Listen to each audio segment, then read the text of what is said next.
This particular bill, since inception, was designed to combat hate in this country.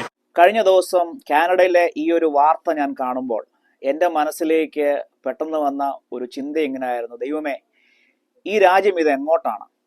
കാരണം നമുക്കെല്ലാവർക്കും അറിയാം, Canada എന്ന് പറയുന്നത് നോർത്ത് അമേരിക്കയിലെ ഒരു വൺ ഓഫ് ദി മജോറിറ്റി ക്രിസ്ത്യാനികൾ അടങ്ങുന്ന ഒരു ക്രിസ്ത്യൻ കമ്മ്യൂണിറ്റി അടങ്ങുന്ന ഒരു രാജ്യമാണ് കാനഡ എന്ന് പറയുന്നത്.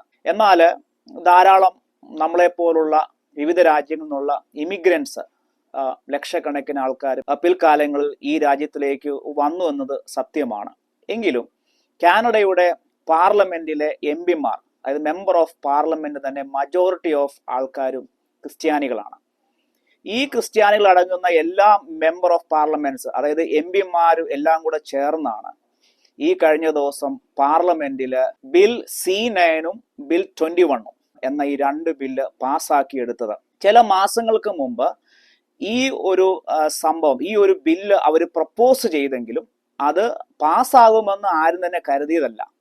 എന്നാൽ ഈ കഴിഞ്ഞ ആഴ്ച ആയിരുന്നു പാർലമെന്റ് സമ്മേളനം വിളിച്ചുകൂട്ടി ഇത് അവർ തിരക്കിട്ട് ഈ സംഭവം അവർ അപ്രൂവ് ചെയ്യിക്കുകയായിരുന്നു. അത് പാസ്സാക്കിയത് 186 വോട്ടിന്റെ സപ്പോർട്ടോടുകൂടെ 137 വോട്ടുകൾ ഒപ്പോസായി ചെയ്തു.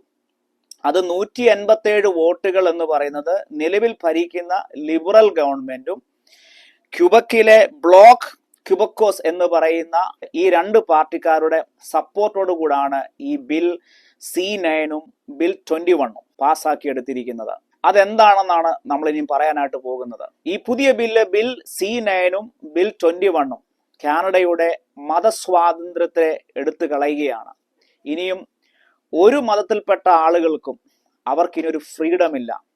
ചുരുക്കം പറഞ്ഞു കഴിഞ്ഞാൽ, വളരെ സിമ്പിളായിട്ട് പറഞ്ഞു കഴിഞ്ഞാൽ, ബൈബിള് പ്രകാരമുള്ള വാക്യങ്ങൾ ഉദ്ധരിച്ച് പ്രസംഗിക്കാനും പറയാനും, എന്തിനു പറയണം, സ്ട്രീറ്റുകളിലൊക്കെ ആണെങ്കിലും പോയി പാട്ടുകൾ പാടാനും മറ്റുള്ള ആൾക്കാരോടൊക്കെ സുവിശേഷം പറയാനും ഇങ്ങനെയൊക്കെയുള്ള ഒരുപാട് സ്വാതന്ത്ര്യം കഴിഞ്ഞ നാളുകളിൽ ഈ രാജ്യം കൊടുത്തിരുന്നു.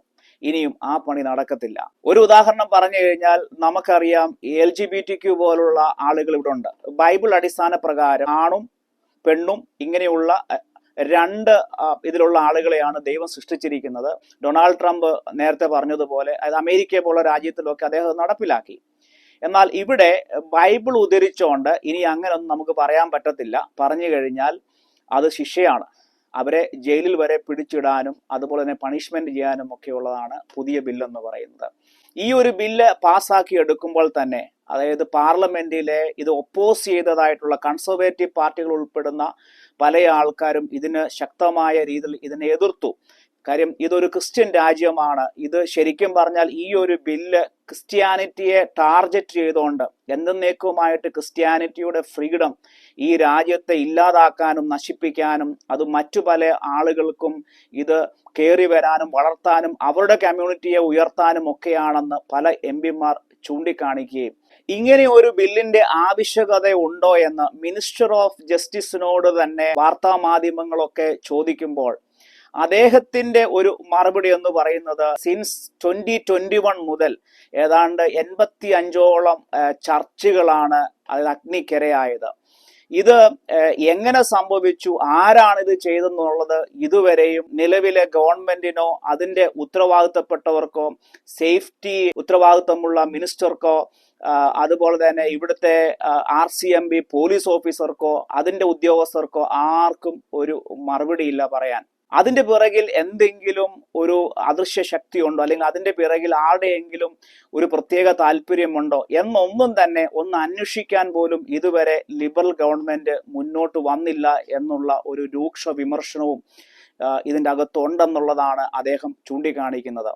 And can you answer, is public safety currently investigating the burning of over 30 churches in Canada last year? Public safety does not have an investigative mandate that might be better directed towards RCMP. Okay, so if you're not doing an investigation, are you doing anything about the 30 churches that were burned down in 2021? Again, I can't speak to what the nature of any investigation might be occurring in relation to those horrible events, but I would defer. ബില്ലിന്റെ ഒരു പ്രധാനപ്പെട്ട ഒരു നിയന്ത്രണം എന്ന് പറയുന്നത്, നിങ്ങളൊരു government ജോബുമായി നിൽക്കുന്ന ഒരു വ്യക്തിയാണെങ്കിൽ നിങ്ങൾക്ക് നിങ്ങളുടെ റിലീജിയസ് വസ്ത്രം ധരിച്ചുകൊണ്ട് നിങ്ങൾക്ക് ഇനിയും ജോലിക്ക് പ്രവേശിക്കാനായിട്ട് കഴിയത്തില്ല. ഉദാഹരണത്തിന് നിങ്ങളൊരു ടീച്ചറാണോ, നിങ്ങളൊരു പോലീസ് ഓഫീസറാണോ, അതായത് ഹിജാബ്, അതുപോലെ തന്നെ ഈ സിഖ് പീപ്പിൾസിന്റെ ടർബൻ, അതുപോലെ തന്നെ ജൂസ് പീപ്പിൾസിന്റെ, ഇങ്ങനെ ഒരു റിലീജിയസ് പരമായിട്ടുള്ള കണക്റ്റഡ് ആയിട്ടുള്ള ഒരു വസ്ത്രങ്ങളും ധരിച്ച് ഇനി നിങ്ങൾക്കൊരു ഗവൺമെന്റ് ജോലിയിൽ തുടരാനായിട്ട് അനുവദനീയമല്ല. അതാണ് ഈ ബില്ലിന്റെ ഒരു പ്രധാനപ്പെട്ട മറ്റൊരു കാര്യം എന്ന് പറയുന്നത്. എന്തായാലും ഈ ഒരു ബില്ലിനെതിരെ കാനഡയിലെ ക്രൈസ്തവർ മുഴുവനും വളരെ ആശങ്കയിലാണ്. ഇതിനോടകം ഈ കഴിഞ്ഞ ദിവസം കാനഡയിലെ കത്തോലിക്ക സഭയുടെ മെത്രാന്മാർ ഉൾപ്പെടുന്ന ഒരു വലിയ സംഘം ആളുകൾ, ക്രിസ്ത്യൻ കമ്മ്യൂണിറ്റിയുടെ ടോപ്പിലുള്ള ആളുകളെല്ലാം ഓൾറെഡി ഇവിടുത്തെ പ്രധാനമന്ത്രിക്ക് ഒരു നീണ്ട കത്ത് തന്നെ അയച്ചിട്ടുണ്ട്. അവിടെ കൺസേൺ ചെയ്തുകൊണ്ട് ഈ ഒരു ബില്ല് നിങ്ങൾ പിൻവലിക്കണം, ഇത് നിങ്ങൾ മുന്നോട്ട് പോയി ഇത് ലോ ആക്കി മാറ്റല്ലേ എന്നൊക്കെ പറഞ്ഞ് വലിയ കൺസേൺ ആണ് അവർ മുന്നോട്ട് വെക്കുന്നത്. ഇനിയും ഈ ഒരു ബില്ല് ലോ ആകാൻ ഇനിയും ഒരേ ഒരു സ്റ്റെപ്പ് കൂടെ ഉള്ളൂ. ഓൾറെഡി പാർലമെന്റിൽ പാസ്സായി, അടുത്ത ഇതിനെയും സെനറ്റിലേക്ക് അയക്കുകയാണ്. സെനറ്റിലുള്ള ആളുകൾ ഇത് അപ്രൂവ് ചെയ്ത് കഴിഞ്ഞാൽ, ഇവിടുത്തെ ഗവർണർ ജനറൽ ഒപ്പിട്ട് കഴിഞ്ഞാൽ ഇത് ലോ ആയി കഴിഞ്ഞു. സെനറ്റിലിരിക്കുന്ന ഭൂരിഭാഗം ആളുകളെ ജസ്റ്റിൻ ട്രൂഡോ കഴിഞ്ഞ കാലങ്ങളിൽ നിയമിച്ചിരിക്കുന്ന ലിബറൽ പാർട്ടിയുടെ തന്നെ ആളുകളാണ്. അതുകൊണ്ട് തന്നെ ഇതൊരു ലോ ആയി മാറുമെന്നതിൽ യാതൊരു സംശയവുമില്ല. എന്താണെങ്കിലും ഒരു ക്രിസ്ത്യൻ വാല്യൂ ഉള്ള, അല്ലെങ്കിൽ മജോറിറ്റി ഓഫ് ക്രിസ്ത്യാനിറ്റിയുടെ ഒരു വലിയ അഹങ്കാരമായി നിന്ന ഈ കാനഡ എന്ന രാജ്യം ഇനിയുള്ള കാലങ്ങളിൽ എന്തായി തീരുമെന്ന് കാത്തിരുന്ന് കാണേണ്ടിയിരിക്കുന്നു.